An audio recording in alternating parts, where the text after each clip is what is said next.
Сәлем достар, бүгінгі видео сабаққа қош келдіңіздер. Бүгінгі сабағымыздың тақырыбы бактериялардың пішіндері және де бактериялардың маңызы.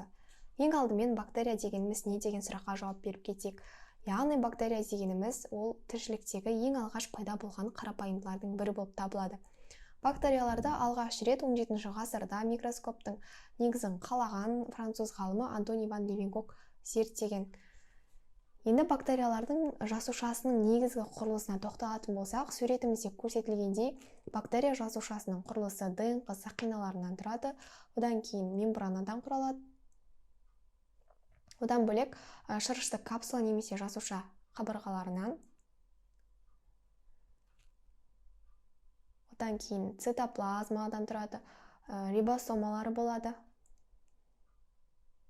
Осының барлығы рибосома, және де мембрананың шығыңқы жерлері, яғни мембрананың жасушаның ішіне қарай кеткен шығыңқы жерлерінен, сонымен қатар талшықтардан тұрады.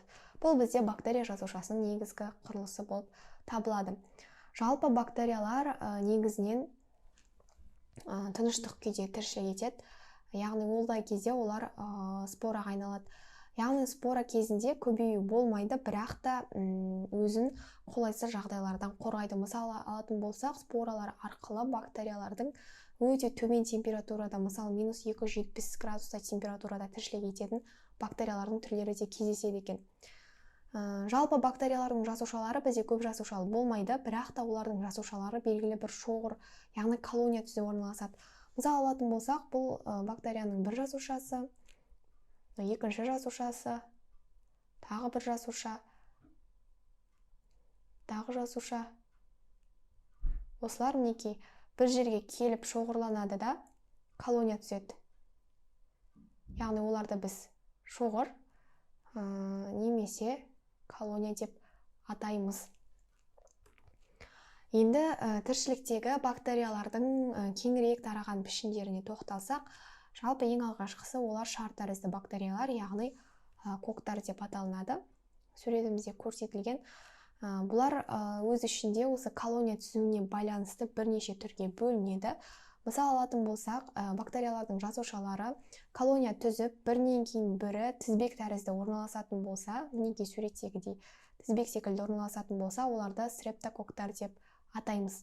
Ал егерде бактериялардың жасушалары колония түзіп, бірақ та пішіндері жүзім пішінді болып келсе, оларды стафилококтар деп атайды. Ал егер бактериялардың жасушалары тек екі жұп қана болып колония түзе алатын болса, яғни тек екі жұп қана жасуша бірігіп колония түзсе, оны диплококтар деп атайды. Одан бөлек төрт жасушалары төртеу бірігіп колония түзсе, оны тетракоктар деп атайды. Бұл коктардың түрлері. Одан бөлек бактериялардың ирек пішінді түрлері де кездеседі. Ирек пішінді түрлеріне біз спирилалар және де спирохеттерді жатқызамыз. Бұлар бізде ауыр ауруларды қоздырушы бактериялардың бірі болып табылады. Және де бактериялардың тағы да бір кең таралған пішіні үтір пішінді болып келеді. Оларды біз вибриондар деп атаймыз. Олардың бір жақ ұшы жаңағы тар, ал бір жақ ұшы кең болып келеді. Мінекей осы біздегі тіршіліктегі көп таралған бактериялардың пішіндері. Енді бактерияны екі жақты қарастырайық, яғни оның пайдалы жағын және де зиянды жағын. Ең алдымен пайдалы жағына тоқталатын болсақ, жалпы бактерияларды біз айтып кеттік, ол тіршіліктегі алғаш пайда болған организмдер деп. Яғни тіршіліктегі пайда болған ағзалардың арғы ата-бабасы деп атаса да болады бактерияларды. Тағы да бактериялардың тағы пайдалы жағы, бактериялар негізінен биорганикалық заттардан органикалық заттар түзумен айналысқан, яғни көмірқышқыл газы, су, осындай минералды заттардан көмір, су, нәрөз, май сияқты органикалық заттарды түзуде бактериялар жақсы қызмет атқарады. Және де фотосинтездеуші қабілеті жоқ организмдерде де бактериялар қоректі қызмет атқаратын болып табылады. Сонымен қатар бактериялар негізінен топырақты шірітуші, жаңағы ағзаларды шірітуші қызметінде атқарады. Мысалы алатын болсақ, жануарлардың өлекселерін алайық.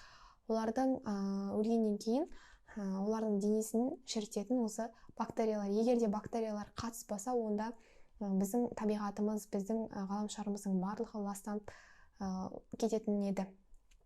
Және де бактерияларды сүт өнімдерін өндіруде де қолданады. Ол кезде сүт қышқылы бактериялармен кейбір саңырауқұлақтар қатысады. Мысалы, айран жасауда, қымыз жасауда, йогурт, ашыған қырыққабат жасауда, осылардың барлығында да бактериялар, негізгі сүт қышқылы бактериялары қатысатын болып табылады. Және де сірке қышқылын мысалы шарап жасауда да, маринадтаған кезде де бактериялар негізгі рөл атқарады. Бірақ бактериялардың осындай пайдалы жағынан бөлек, олардың да зиянды жақтары бар. Яғни бактериялар қандай да бір бағалы заттарды, қандай да бір қажет заттарды құртушы рөлде атқарады.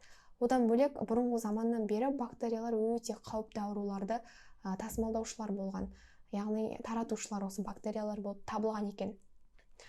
Жалпы біз осы видео сабақта бактериялармен таныстық, яғни бактерия жасушасының құрылысы, бактериялардағы споралар, бактериялардың пішіндері, яғни қандай пішіндері бар, кең таралған қандай пішіндері бар. Одан бөлек бактериялардың табиғаттағы, біздің адам өміріндегі, шаруашылықтағы пайдалы жағымен, зиянды жағымен таныстық. Сіздерге сабақ түсінікті болды деп ойлаймын. Олай болса, келесі кездескенше сау болыңыздар.